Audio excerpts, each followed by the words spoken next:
இந்த திருட்டு திமுக ஆட்சியை வச்சுக்கிட்டு ஊரடிச்சு ஒலையில போட்டு இந்த கொள்ளையை அடிச்சதுனால தான் உங்க கரூர் கம்பெனி ஓனர் ஒருத்தர்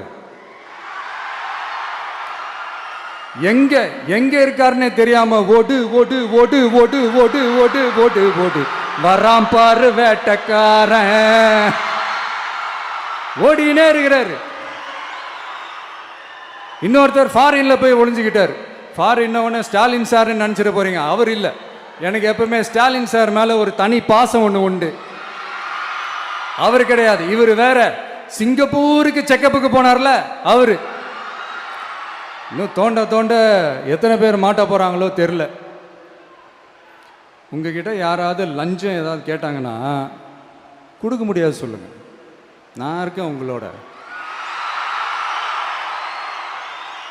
அப்படியே யாராவது ஃபோர்ஸ் பண்ணாங்கன்னா இது எங்க மகன், எங்க புள்ள, எங்க அண்ணன், எங்க தம்பி, எங்க விஜய், எங்க விஜயோட ஆட்சின்னு ஸ்ட்ராங்கா சொல்லுங்க.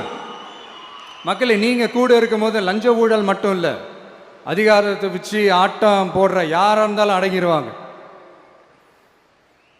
இந்த கடமை கண்ணியம் கட்டுப்பாடுன்ட்டு ஒரு காலத்துல கொள்கையோடு இருந்த கட்சியெல்லாம் இன்னைக்கு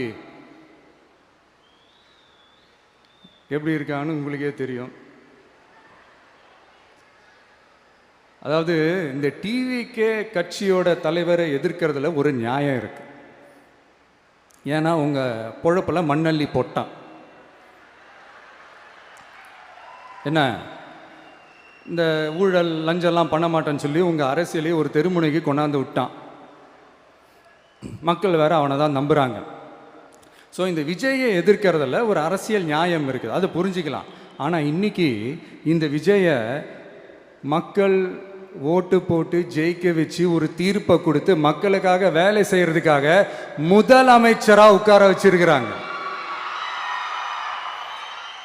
என்னமோ இன்னமும் நீங்க தான் ஆட்சியில் இருக்கிற மாதிரி. விஜய் கரூருக்கெல்லாம் போகக்கூடாது, விஜய் இங்க போகக்கூடாது, அது செய்யக்கூடாது, இது செய்யக்கூடாதுன்னு எனக்கு புரியலையே. ஆட்சியில் இருக்கும் போது தான் இவ்வளோ கட்டுப்பாடெல்லாம் போட்டீங்க, எஸ்ஓபிஸ்லாம் போட்டீங்க, ஸ்டாலின் சார் ஆப்ரேட்டிங் ப்ரொசீஜர்லாம் போட்டீங்க. இப்போவும் அதே பண்ணிட்டு இருந்தீங்கன்னா என்ன சார் நியாயம்? இல்லை நான் தெரியாம தான் கேட்குறேன். இன்னும் கனவுலையே இருக்கிறீங்களா? முதல்ல முழிச்சு வாங்க, ரியாலிட்டிக்கு வாங்க. உங்க ஆட்சியெல்லாம் வீட்டுக்கு போய் டிவிக்கேன்னு ஒரு ஆட்சி வந்து ரொம்ப நாள் ஆச்சு.